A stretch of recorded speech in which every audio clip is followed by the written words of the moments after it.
2025년도 한 10일 남겨두고 있습니다. 여러분 한 해 동안 수고 많으셨는데 열심히 잘 달려오셔서 무언가를 이루셨습니까? 그냥 하루하루 닥친 일들 이렇게 하다 보니까 한 해가 이렇게 지난 것 같습니다. 여러분 평생은 어떨 것 같습니까? 뭔가 번듯한 하나 남기고 이루고 갈 것 같습니까? 그렇게 살기에는 우리의 삶이 그렇게 쉽지 않고 우리에게 닥쳐진 책임들이 그렇게 우리를 아주 이제 여유롭고 이렇게 시원하고 또 쉼이 있게 하지 않는 것 같습니다. 성경은 인간의 상태를 이렇게 기록해 주고 있습니다. 에베소서 4장 18절 그들의 총명이 어두워지고 그들 가운데 있는 무지함과 그들의 마음이 굳어짐으로 말미암아 하나님의 생명에서 떠나 있도다. 사람은 예외 없이 하나님의 생명에서 떠나 있어서 무지하고 무감각함 가운데 있다. 마음이 굳어져 있다. 하나님의 생명에서 떠나 있다. 죽어 있다.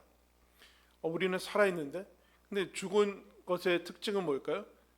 외적인 외부의 자극과 충격에는 움직이죠. 그러나 살아있는 것은 아닙니다. 그죠? 여러분 이 컵이 살아있습니까? 그런 질문을 받은 적이 없으니까 심폐소생술 해야 되나? 이것은 저절로 움직이지 않죠. 외부의 자극에 의해서만 움직입니다. 세상에서 태어난 모든 사람도 그 자극에 의해서는 움직입니다. 그것을 이렇게 표현합니다. 그들이 감각 없는 자가 되어 자신을 방탕에 방임하여 모든 더러운 것을 욕심으로 행한다. 열심과 분주하, 겉으로 보기에는 열심히 살고 분주하게 보이고 뭔가를 이룬 것처럼 보이지만 더러운 것을 욕심으로 행하고 무감각하고 첫 번째 방탕하다.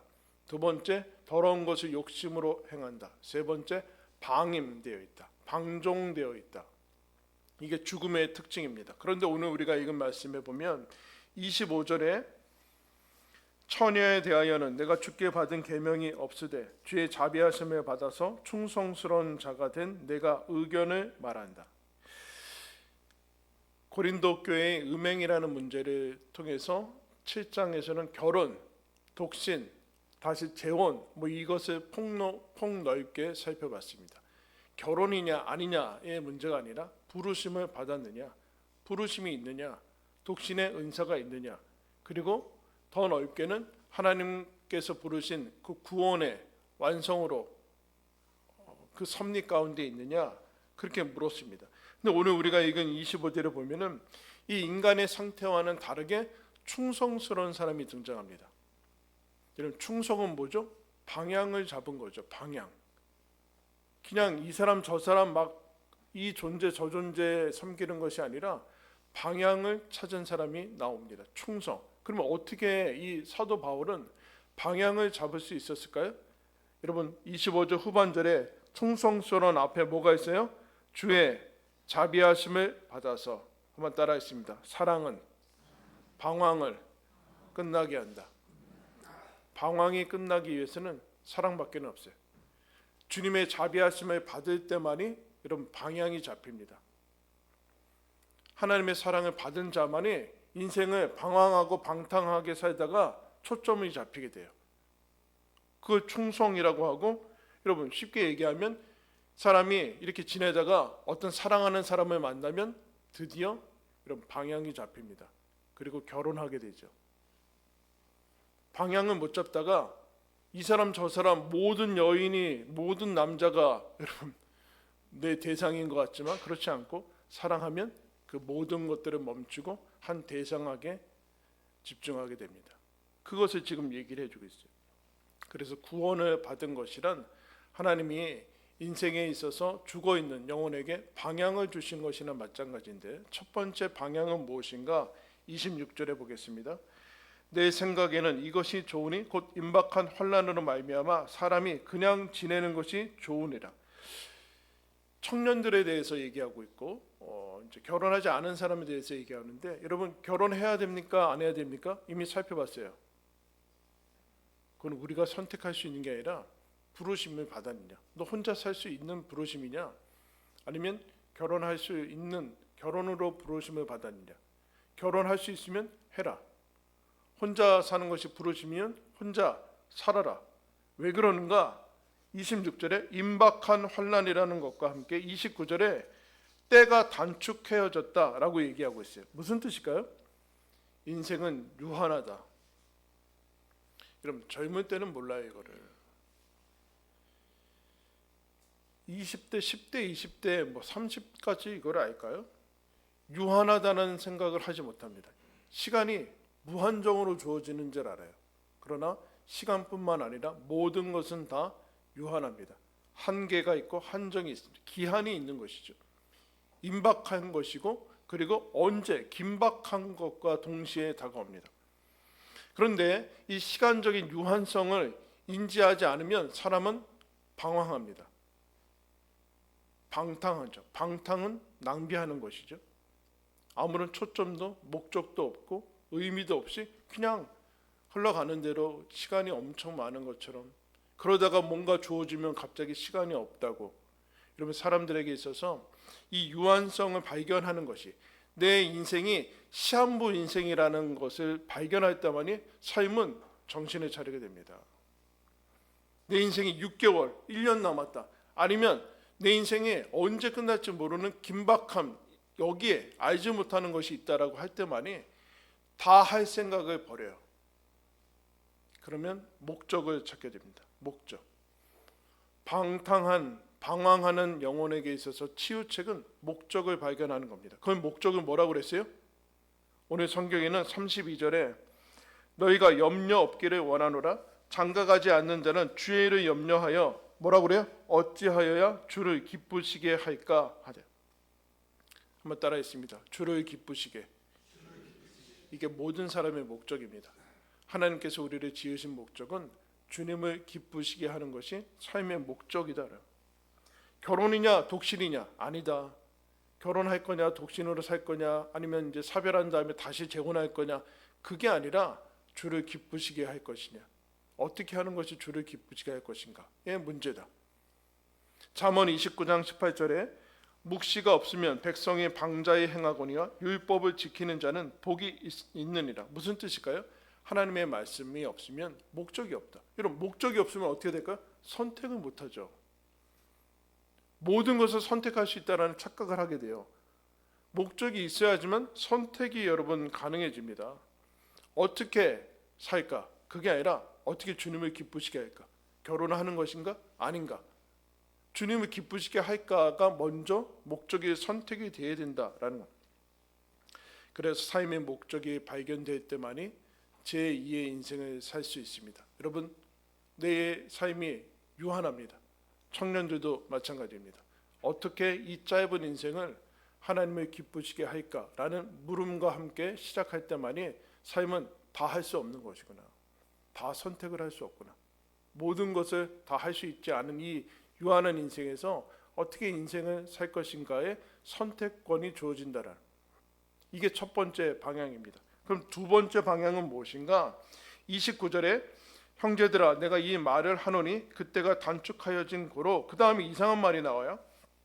이후부터 안에 있는 자들은 없는 자같이 하고 우는 자들은 울지 않는 자같이 하고 기쁜 자들은 기쁘지 않은 자같이 하고 매매하는 자들은 없는 자같이 하고 세상 물건을 쓰는 자들은 다 쓰지 못하는 자같이 하라. 무슨 뜻일까요, 여러분? 여러분 결혼하셔서 아내와 남편으로 지금 계신 분들 30년, 40년 전에 아내였어요? 남편이었어요? 우리 자녀 키우신 부모님들 몇십 년 전에 엄마였어요? 아빠였어요? 아니었잖아요. 성인이 된 다음에 그 다음에 남편과 아내가 먼저 되고 그 다음에 엄마 아빠가 된 것이죠. 원래 엄마 아빠로 태어나는 사람은 없어요. 무슨 뜻일까요? 임시적이라는 거예요. 아까 유한하다 그랬어요, 인생이. 근데 어떤 것도, 우리가 지금 가지고 있는 어떤 것들도, 지나가는 것들도 다 임시적입니다. 여러분 계속 청년이겠습니까? 계속 청소년이겠습니까? 어린이겠습니까? 계속 여러분 그 중년이겠습니까? 노년에 이르지 않습니까? 원래부터 노년입니까? 그렇지 않죠. 임시적이고 한시적이라는, 아내가 있는 사람은 없어질 거예요. 그죠? 나중에는 혼자 되거나 먼저 갈 거예요. 그리고 지금 기쁜 사람도 나중에는 기쁘지 않은 일이 있을 거예요. 그러면 여기에서 인생은 세옹지마다 거기 뒤에 나와요. 세상의 외형은 다 지나감이르라. 흔히 전해지는 이야기 속에 뭐 다윗의 반지에 이것 또한 지나갈 것이라 라는 글귀가 써 있다고 하는데, 그럼 그게 위로가 될까요? 위로가 될 때가 있고 안 될 때가 있죠. 이거 얼마나 허무한 이야기입니까? 고난이 지나갈 것이라는 위로가 되는 동시에 이 땅의 것 아무것도 아니고 다 지나갈 것이고 다 어차피 죽으면 없어질 거고, 이 무슨 허무주의입니까? 덧없다라는 거죠. 허무주의는 놀랍게 여러분 목적이 없고 이 땅에 남는 것이 없는 다 임시적인 것이라는 거, 다 사실은 보이는 게 무라는 거 아니에요. 그러면 다 마음을 둘 이유가 없고 열심히 살 이유가 없어요. 그러면 사실은 이건 세속주의예요. 세속주의는 뭘까요? 내일이 없는 거거든요.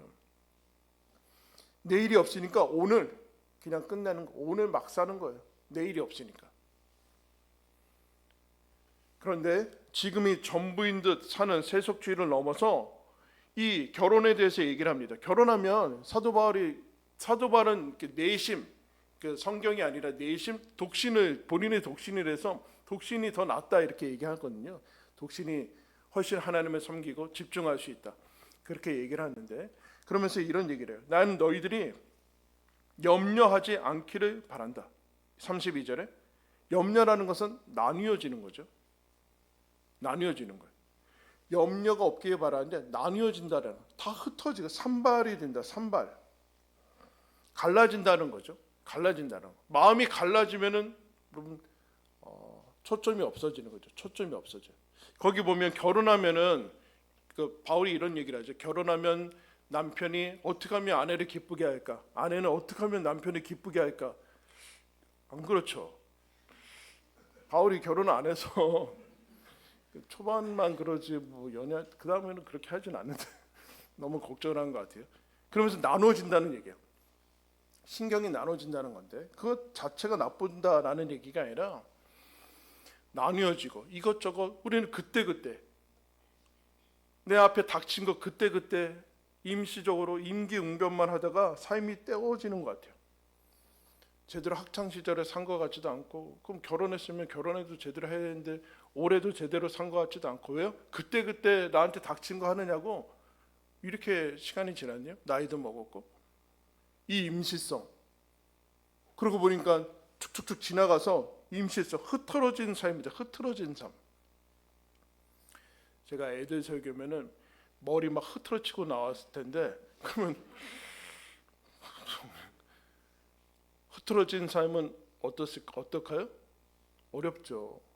머리가 흐트러진 것도 힘들고 옷이 흐트러진 것도 힘들고 방이 그냥 정신이 없는 것도 힘든데 영혼과 마음이 다 흐트러져서 아무 초점도 없고 어디 집중도 못하는 삶은 하나님이 원하시는 삶이 아니라, 원래 계획했던 삶이 아니라 하나님이, 그런데 바울이 신자들이 예수님을 만난 다음에 주어진 영광이 무엇인가 드디어 집중을 할 수 있게 됐어요.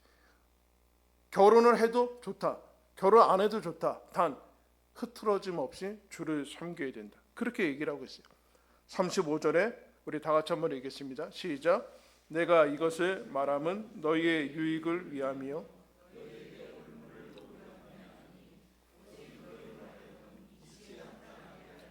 흐트러짐이 없이 주를 섬기게 하려 함이라. 흐트러짐 없이, 염려 없이, 갈라짐 없이, 나누어진 것 없이 뭘 하든 무엇을 하든지 주를 섬기는 것이다. 주를 섬겨야 된다. 그럴 때만이 뭐라고 그래요? 이 임시적이고 아무것도 남지 않은 것 같은 허무한 삶에서 영원한 것을 남길 수 있다. 여러분, 예수님만이 영원하신 분입니다. 예수님과 관계된 것만이 영원한 것인데, 그럴 때만이 영원한 것으로 집중할 수 있다. 목표가 있어야 선택이 가능해집니다. 유한성을 깨달아야지만 선택이 가능해지고 선택할 때만이 집중할 수 있습니다. 선택 안 했는데 어떻게 집중을 할 수 있어요? 이것저것 하다가 집중을 하는데 그 집중은 영원한 것이야지만 힘을 발휘할 수 있다. 이 땅에 없어질 것에는 여러분 우리는 집중을 할 수 없어요. 본인도 알아요. 영원한 것에만 집중을 하게 되는. 그러면 이 영원한 것에만 하나님 예수 그리스도에게 초점을 맞춰서 계속적인 어떻게 해야 되는가? 연속적인 선택을 해야 돼요. 한번 묻겠습니다, 여러분. 여러분 결혼하면 행복해져요? 저 사람하고 결혼만 하면 행복해져요? 저절로? 그렇지 않죠. 결혼식 이후에 매일 주어지는 하루에 계속적인 좋은 선택을 해야 돼요. 말을 잘해야 되고 태도를 잘해야 되고 책임을 져야 되고 그렇지 않고 저 사람하고 결혼식만 했다고 행복한 게 어디 있어요? 대학만 가면 행복해지는 게 어디 있어요? 직장만 들어가면 행복해지는 게 어디 있냐고요. 그걸 어떻게 때울 수 있어요? 지속적인 헌신을 해야 돼요. 연속적인 선택을 해야 됩니다. 계속 그 결혼 안에서 결혼을 선택하게 된 그 안에서 계속적인 결혼은 생활을 선택해 나가야 돼요. 지속적인 헌신을 해야 된다. 즉 흐트러짐 없이 주를 섬기는 것이 방향이다. 그때만에 우리는 제대로 살 수 있습니다. 요한일서 2장에 세상에 있는 모든 것이 육신의 정욕과 안목의 정욕과 이생의 자랑이니 다 아버지께로부터 온 것이 아니요 세상으로부터 온 것이라. 이 세상도 그 정욕도 지나갈 것이다. 다 지나갈 거래. 이생의 자랑이건 뭐건 다 지나갈 것이다. 거기에 너희들의 마음을 빼앗겨서 염려하면 안 된다. 단 오직 하나님의 뜻을 행하는 자는 영원히 거하느니라. 영원한 것에 초점을 둬야 된다. 다 지나갈 것이다. 지속적이고 연속적인 방향이 선을 긋고 길을 만듭니다. 점점 찍어서는 여러분 아무런 일도 일어나지 않아요. 지속적인 헌신과 연속적인 선택이 선을 긋고 길을 만들게 되어 있습니다.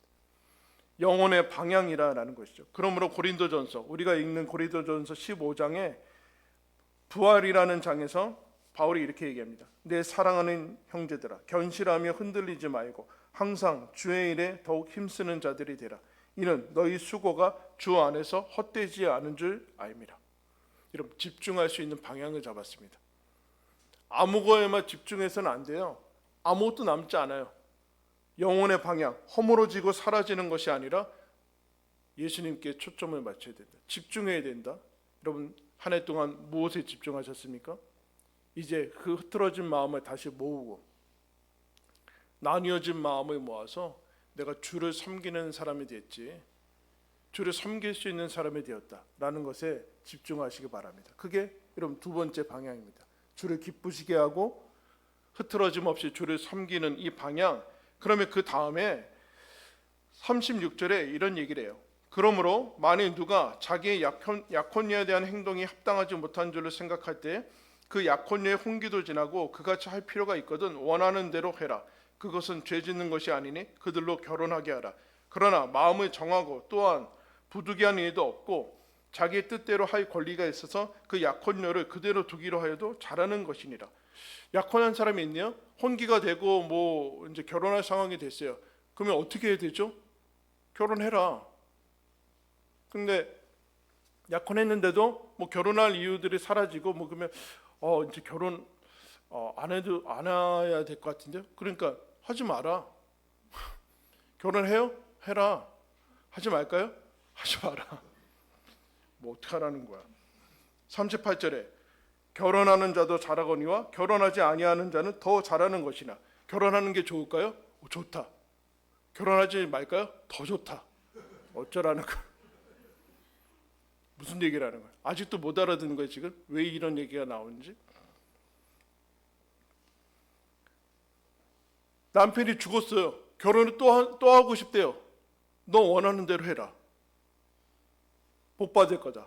그럼 하지 말까요? 어차피 한 번에 했는데 더 복 받을 거다. 지금 40절에 그 얘기 또 하고 있어 또. 그럼 무슨 뜻입니까? 이걸 선택하면 좋을까요? 저거를 선택하면 될까요? 저쪽으로 가면 될까요? 이쪽으로 가면 될까요? 우리 자녀들 이 대학 가면 될까요? 저 대학 가면 될까요? 이때마다 막 점쟁이들한테 찾아갈 텐데 어떻게 하라는 겁니까? 너가 원하는 대로 해라. 이쪽으로 갈까요? 그래. 그럼 저쪽으로 갈까요? 그래라. 마음대로 하라는 얘기입니까? 여러분, 마음대로 하는 것을 세상에서는, 여러분, 하나님은 세상에서는 자유라고 하지만 마음대로 하는 것을 뭐라고 합니까? 방종이라고 하죠. 근데 여러분, 방종을 왜 마음대로 하는데 그 방종이라고 할까요? 운명론인 것이죠. 운명론. 자, 저기 가면은 좋고 이쪽 가면, 저기 가면 좋습니까? 이쪽 가면 좋습니까? 라는 거는 한쪽을 선택하면 복이 약속돼 있다는 건데 운명론 아닙니까? 이 대학 가면 좋을까요? 저 대학 가면 좋을까요? 그런 거 없다니까요. 대학 가서 잘해야 돼요. 이 대학 간다고 평생에 보장이 된다는 것이 어디 있습니까? 그게 중요한 게 아니라 주를 기쁘시게 하는 게 중요하고 주를 섬기는 것이 중요하다니까요. 이거냐 저거냐, 결혼할 것이냐 안 할 것이냐 하나로 완전히 끝낼 생각인데 사실 이것은 한탕주의죠. 운명론일 뿐이에요. 운명론일 뿐이에요. 외형이 아닌 내용을 채워나가야 돼요. 결혼했냐? 그럼 결혼 생활을 잘해야지만 행복한 것이지 결혼한 것 자체가 행복하게 해줄 것이라고 생각하는 것이냐? 착각하지 말아라. 그래. 내용을 채워나가야 된다. 여러분, 사망에서는 선택을 할 수 없어요. 세상에서도 사랑, 의, 정의 무슨 이런 거 다 얘기하거든요. 하나님을 떠났는데 사랑은 뭐고 정의는 뭐고 무슨 이미 1차적으로 들어오자는 얘기예요. 생명으로. 사망에서는 아무리 잘 선택해도 사망밖에 없습니다. 죄 중에는 선택해서 죄밖에 없어요. 무슨 얘기를 하는가? 주 안에 들어야 된다. 너 결혼할 거냐? 좋다. 결혼하지 않을 거냐? 좋다. 왜냐? 주 안에. 그래서 39절 후반절에 이렇게 얘기합니다. 주 안에서만 할 것이라. 중요한 것은 주님 안에 있느냐 너가. 너 결혼 주님 안에서 할 것이냐? 좋다. 해라. 너 안 할 거냐? 주님 안에서 안 할 거냐? 이게 중요한 거지 다른 것은 아니다. 복이 주님 안에냐 아니면 바뀌냐의 문제지 결혼이냐 아니냐의 문제가 아니라는 얘기예요. 우리가 목숨 걸고 끊임없이 애들 대학 무슨 직장 그게 아니라 주님 안에 있으면 복 받을 거고 주님 밖에 있으면 어디를 가든 복 못 받을 거예요. 인류대를 낳아도 망할 거예요. 왜요? 주님 밖에 있으니까. 더 빨리 갈 거예요. 더 빨리 갈 거예요. 속도 빠르니까. 주님께서 우리를 소유로 삼아주신 것. 그러면 아무거나 하라도 해도 되는 것인가? 그게 아니라 주님 안에서. 이 자유를 누리다라. 그래서 믿음의 조상이 아브라함이 롯이라는 조카와 함께 길을 떠나죠. 롯과 함께 있다가 가축이 많이 하나님께서 가축을 많이 늘어나게 주셔서 더 이상 한 땅에 있을 수가 없어요. 그래서 롯과 이제 헤어져야 되는데 아브라함이 이런 얘기를 하죠. 롯한테 너가 선택을 먼저 해라. 너가 우하면 나는 좌할 것이고 좌하면 우할 것이다. 근데 그때 가장 좋은 땅은 소돔과 고모라 땅이었어요. 망하기 직전에 화려한 땅, 가장 좋은 땅이었어요. 그래서 롯은 소돔과 고모라 땅을 택합니다. 그러니까 아브라함은 그 옆에 다른 땅을 택하죠. 그때 하나님이 창세기 13장에 이렇게 얘기합니다. 롯이 아브라함을 떠난 후에 여호와께서 아브라함에게 이르시되 너는 눈을 들어 너 있는 곳에서 북쪽과 남쪽과 그리고 동쪽과 서쪽을 바라보라. 보이는 땅을 내가 너와 내 자손에게 주리니 영원히 이르리라. 롯은 떠났고 하나님은 어떻게 합니까? 하나님 어디를 갈까요? 어디 가면 좋을까요? 하나님이 아브라함한테 아브라함도 소돔과 고모라 가려고 하지 않았을까요?